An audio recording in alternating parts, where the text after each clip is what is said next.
Boruto episode 60, The Hidden Leaf versus the Hidden Sand. So this episode I really enjoyed. We got some decent action. It's all new content, so this has admittedly been like my favorite couple of episodes ever since we started the Boruto arc, because it's been everything I wanted for these past few episodes. The next episode is brand new content as well, which has me very curious how they're going to do it, because it's obviously going to be very different compared to the movie, which didn't have like any of the people, and like the fighting was over by the time we got to here in the movie. I think it stopped like when Boruto was fighting Shikada. I think that was where it ended in the movie. So it's been really sweet watching like actual new fights. Of course, we get to see like the only character I think any of us care to see, which is like the new Gaara. So Shinki is pretty cool. So we got to see him versus Mitsuki. We got to see Sarada versus the Araya guy, and I thought that was cool too, because I was like, what is this guy's deal? I was trying to figure stuff out. I was like, all right, well, he wasn't affected by genjutsu, which makes no sense whatsoever, because he's like, even with training, you still get caught in it if you see it. Like, you're caught in it automatically, and then it's like, oh crap, I'm in a genjutsu, and then it still takes a second to break out. So I was like, well, it's a visual based jutsu, so I was like, either he's got like some crazy, it's almost like a Neji thing is what I was thinking, where he was kind of using his chakra around him, and that's why it wasn't affecting him, because he sensed it all before it actually hit. So it's like, oh, that's a paper bomb. Those are, Inojine's like stupid little birds or whatever. And this is like the way he was basically like using his chakra as a Sharingan a little bit, and that's what I thought. And it was like he can't physically see, like he doesn't actually have eyes or something super cool like that. That's where my head was going. But it also turned out to just be logical, where it was a puppet because he's from the Hidden Sand Village and they use puppets. So it's like, oh, that makes perfect sense. Sato figured that out, and so we find out that the guy's been hiding away. And I love the fact that once he was busted, he was like super duper nervous, just like Metal Lee. So I thought that was funny.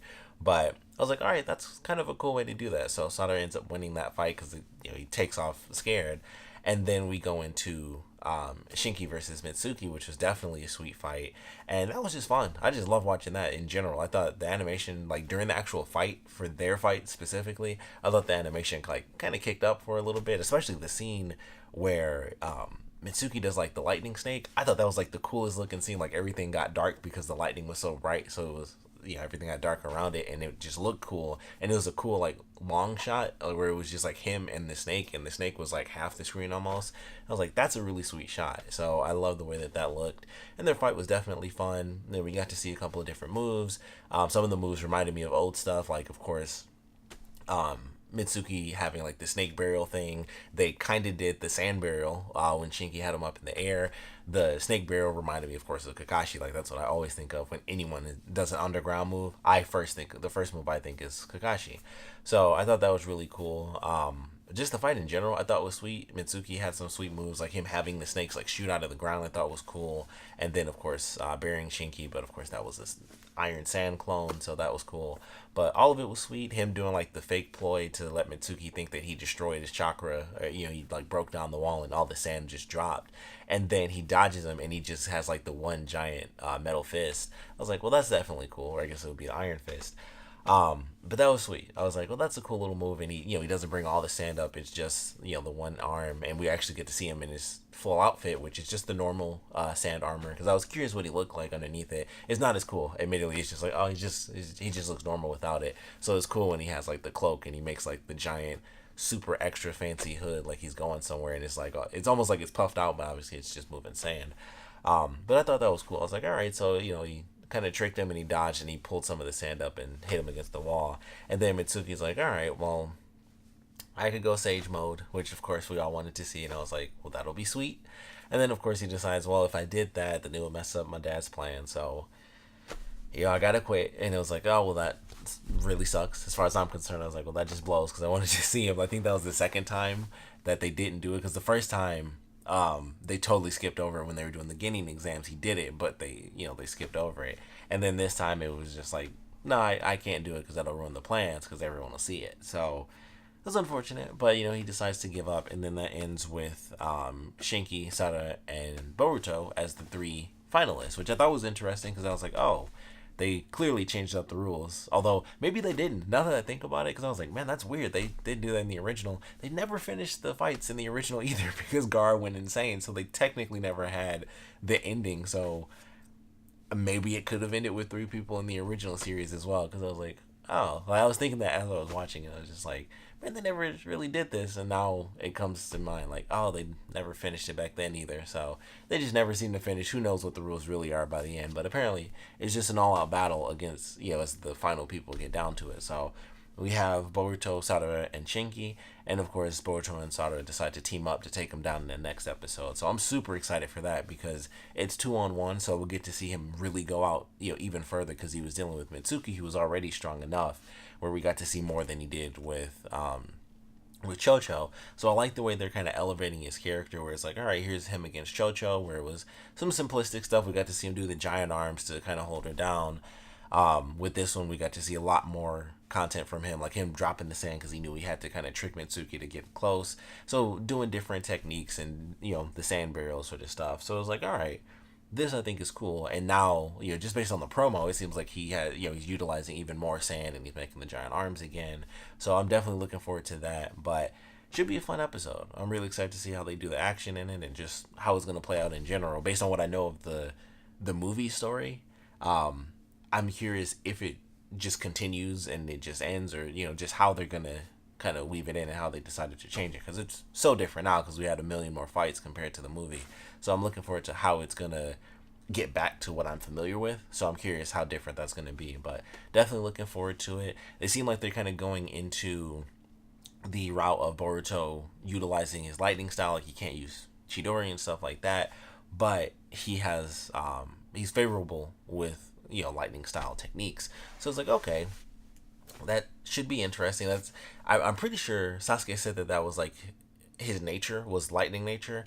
So I'm curious what they're gonna do with that. Because they seem to go back and forth with like, okay, he does some lightning stuff here, but then he has like the Boruto stream, which is air based. So it's like, well, he has the air nature and then the lightning nature. He's good with these different techniques, but you can, based on what I remember from Shippuden, you can only have one technique. Like the only person that had multiple was the dude from the Akatsuki, and that was because he technically had like 5 different hearts. So he was using basically the bodies of 5 different people to use those different elements.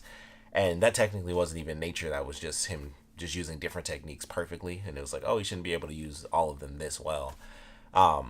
So I don't know where they're going with that, because I'm like, based on what I know from the movie, it's not supposed to be the lightning style. So I'm just curious what they're going to end up doing with that, if they're going to change it or if this is the change where they're switching it up. But based on what they've shown with him like doing the Rasengan thing, they didn't go into it yet because they've expanded it.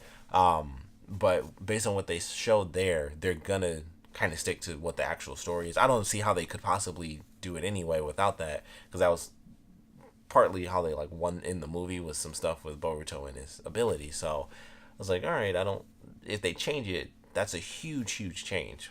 Obviously we have a third villain, so that that's a change in itself, but I'm curious how that's going to end up playing out. And maybe he'll just quit because it's like, well, I can use lightning style, but I can't get up to Sasuke's level, which is all he wants anyway. So why don't I just do my own thing, and that way I'll be better than my dad and better than Sasuke, and it'll be because of my own skills, or whatever. But I am looking forward to where they're headed. Definitely looking forward to this next episode, because much like Gaara, I feel like what they're doing with this, it will never be on the same level. But it reminds me of when Gaara came back, when they were, they weren't the enemies anymore, and Gaara came back to help Rock Lee versus Kimimaro. That's still one of my favorite fights in the entire, like in both series, all 3 series. I mean, Boruto doesn't have anything anyway, but the original series, that's still one of the best fights out there. And obviously, Gaara versus Rock Lee the first time is still one of the sweetest things in the series. Gaara and Rock Lee apparently are just the best. So like what they're doing with Shanky is like, all right, they're building some stuff up, and maybe we'll get to see him do some cool stuff in the future, like even cooler than what they've shown, and it'll get to that just ridiculous level where they're he's making, well, I don't know how he could do it because it's iron sand rather than actual sand like Gaara did versus Kimimaro, where it's like, I'll just make the whole field sand. But yeah, that's like that's what it reminded me of, just the way they're kind of kicking up his character. And obviously he has the powers of Gaara, but I like what they're doing with them. Definitely looking forward to him having to deal with Boruto and Sarada teaming up. So we're gonna have Sarada using her strength, using the Sharingan, Boruto using lightning techniques. I'm curious if they'll do that with Sarada as well. They didn't do it in the movie, but if you have what was it, like Ultimate Ninja Storm 4, I guess, with the DLC of the characters, she does use lightning style a lot, and like she doesn't use the actual Chidori, but she uses both the strength and the lightning. So I don't know if they'll add that in, but I think they did based on the promo, because there's blue lightning, and then there was also like the regular yellow lightning, and Boruto had the yellow on the shuriken, and then there was blue lightning, and I think it was someone was behind like the sand shield, and blue lightning was forming around it, and I think that was Sada. So if they do both, that'll be super sweet. They combine their lightning and some epic visual thing happens, I hope. But either way, I'm definitely looking forward to the next battle, because it should be cool. The two of them going up against Shinki and just seeing his abilities and how he has to adapt, and whether or not they actually win, I'm honestly curious, because I'm like, can they beat him? As strong as he is, even with the two of them, will they be able to beat this character? So I'm definitely looking forward to that. Of course, we'd love to know what you guys thought about this episode, so please comment below. Let me know your favorite parts about it, your least favorite parts about it, and of course, going into Boruto and Sarada versus Shinki, I would love to know your predictions. Who is going to win? Who is going to lose? Who do you want to win and lose? I would assume if they beat Shinki, then it would be within the first two episodes. The first half, and then the second half would be Sarada versus Boruto. So maybe we'll see how that ends up playing out. Maybe we won't see how that plays out if things, transition, if they take a break again or whatever. So we'll see how it plays out, but want to know your predictions, and like I said, definitely want to know what you guys thought about this episode in general, so please comment below, let me know, and thanks for watching.